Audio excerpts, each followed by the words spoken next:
अस्सलाम वालेकुम नाज़रीन का मैं स्लीम मेवानू और हाज़िर हूँ एक नई वीडियो लेके आपके सामने। नाज़रीन का हुकूमत जो है बज़ाहिर कामयाब हुई, आइनी तरमीम पास हो गई, फिर उसके बाद जो है अब ये खुल खेलने का इनका मौका आ गया है और वो ये खुल खेल भी गए हैं। रात को आपने जैसे देखा कि एक सीनियर तरीन जज को इन्होंने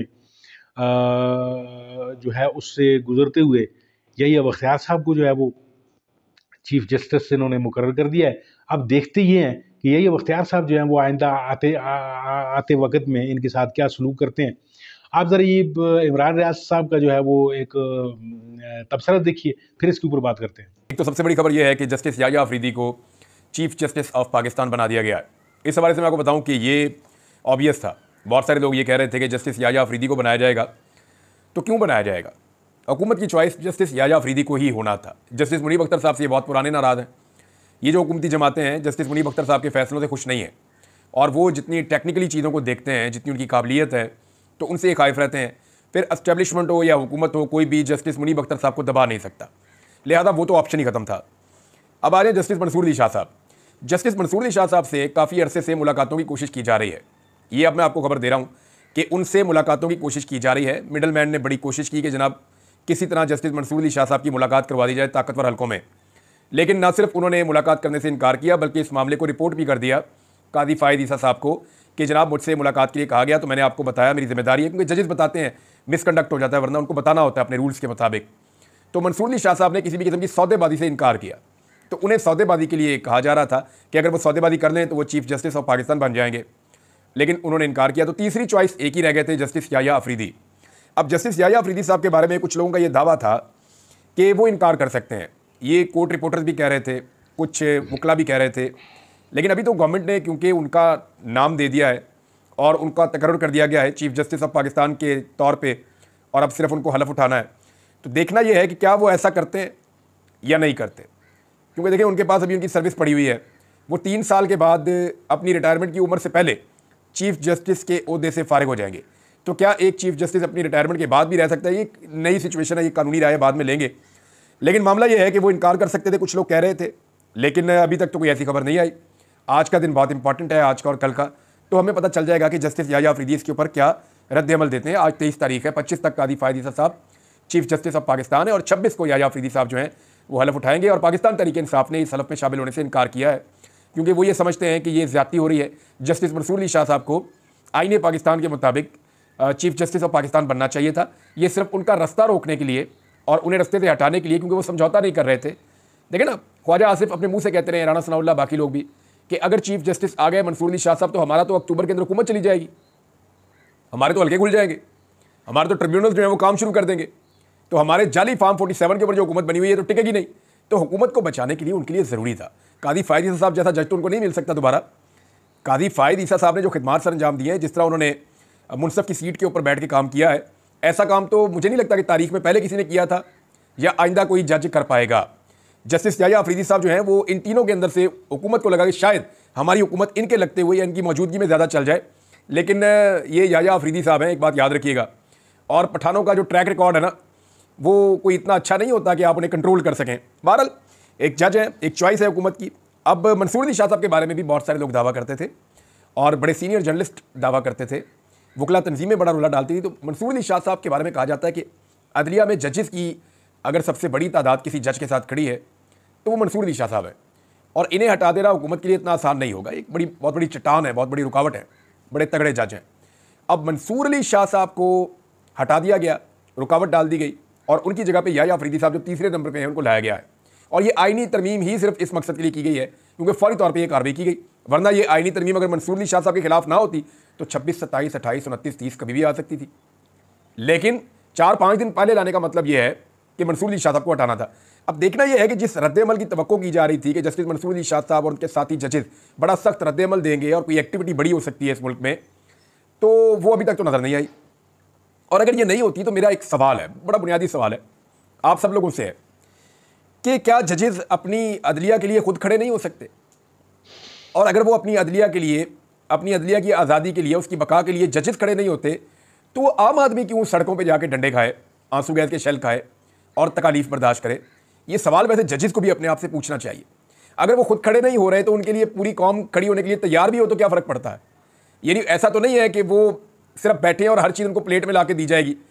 अगर कोई जिद्दोजहद है या कोई कुर्बानी है तो उसके अंदर सबको अपना अपना हिस्सा डालना पड़ता है। इमरान खान लेविश ज़िंदगी गुजारने वाला आदमी आज जेल में पड़ा हुआ है, उसका भांजा जेल में है, उसकी बीवी जेल में है, उसकी 2 बहनें जेल में हैं।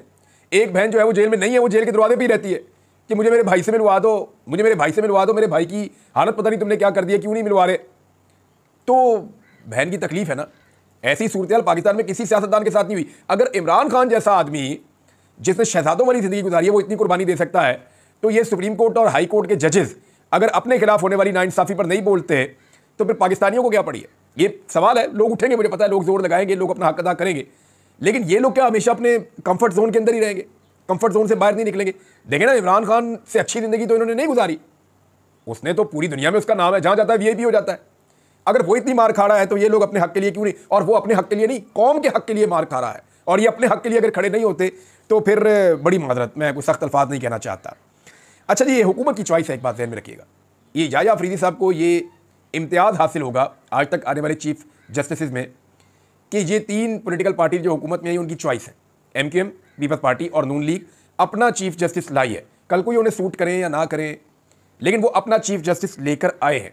तीनों सियासी जमातें जो हैं, PMLN, पीपल्स पार्टी और MQM। PTI जो है वो बाइकआउट कर रही है। टेक्निकली उनको करना पड़ेगा, इसलिए उन्होंने कमेटी का भी बाइकआउट किया। हालांकि उन्हें मनाया गया, फजलुर रहमान साहब ने भी कहा, बाकी लोगों ने कहा, उन्होंने कहा नहीं जी हम नहीं आ रहे। बाइकआउट वो इसलिए कर रहे हैं कि वो इस आईनी तरमीम में ही नहीं मानते। इमरान खान साहब ने भी कहा कि ये आइन के ऊपर हमला है, अदलिया के ऊपर हमला है, जब उनको मानते नहीं तो शिरकत करके वो अपने आप को ख़राब करेंगे। अब आज वकला तारीख चलेगी, कुछ लोग ये कह रहे हैं, और वकील कह रहे हैं, तो बिल्कुल चलनी चाहिए। इससे पहले वकला तारीख जब चली है ना नाज़रीन माजी में, तो मैं आपको मादरत के साथ, मेरे जो वकील भाई हैं, मैं उनको याद दिला दूँ कि उसके पीछे बहुत बड़ी फंडिंग भी थी और एस्टेब्लिशमेंट के एक पूरे हिस्से की सपोर्ट थी।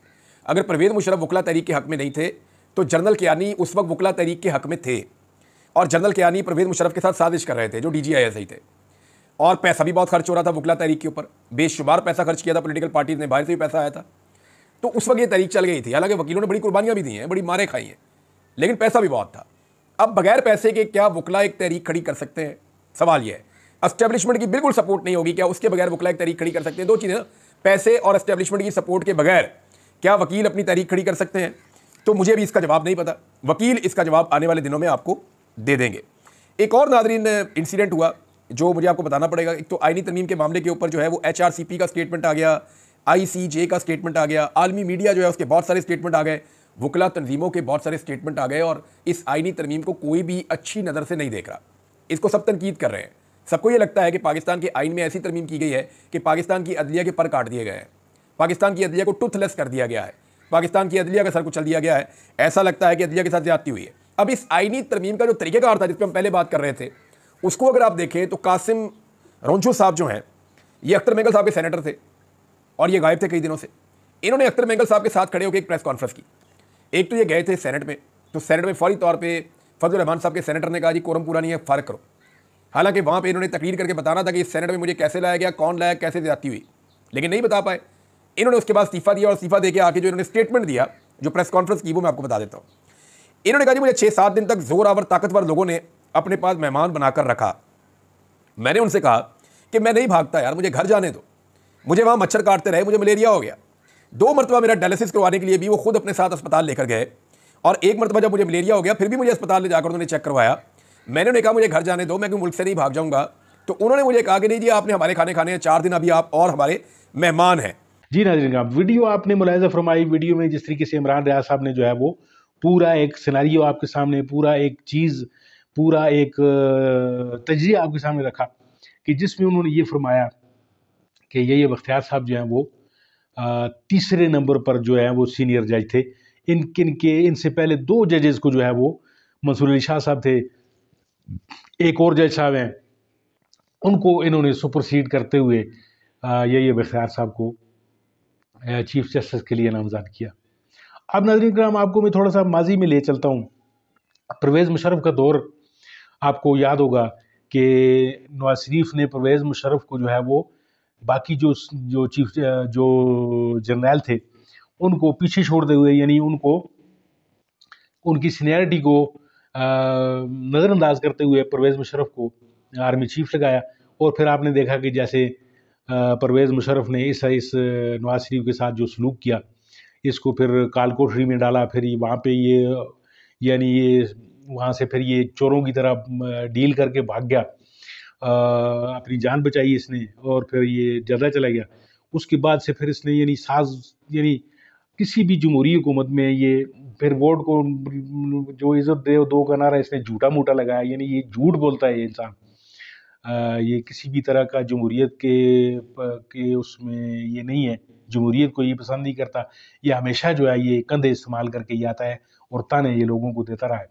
नाज़रीन किराम, आप देखते ही हैं कि परवेज़ मुशर्रफ की तरह यही अब अख्तियार वाला जो कार्ड इन्होंने खेला है, क्या ये इनके खिलाफ जाएगा या किस तरीके से ये बाउंस बैक करेगा, ये हमें वक्त बताएगा।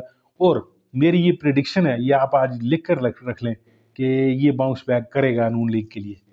और ये बड़े बड़े तजिया निगार जो हैं ये बात कर रहे हैं कि हमेशा के लिए वो कहते हैं कि एक तदबीर जो है वो अल्लाह कर रहा होता है और एक ज़मीन पर बैठे हुए लोग कर रहे होते हैं, और जो तदबीर अल्लाह करता है बेशक वही तदबीर सब पे गालिब आती है।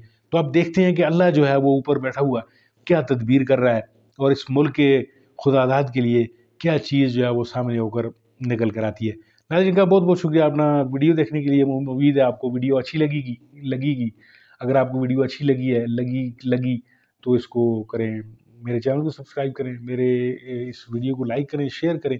मिलते हैं आपके साथ किसी और वीडियो किसी और मौजू के साथ, तब तक के लिए इजाज़त दीजिए। अल्लाह हाफ़िज़।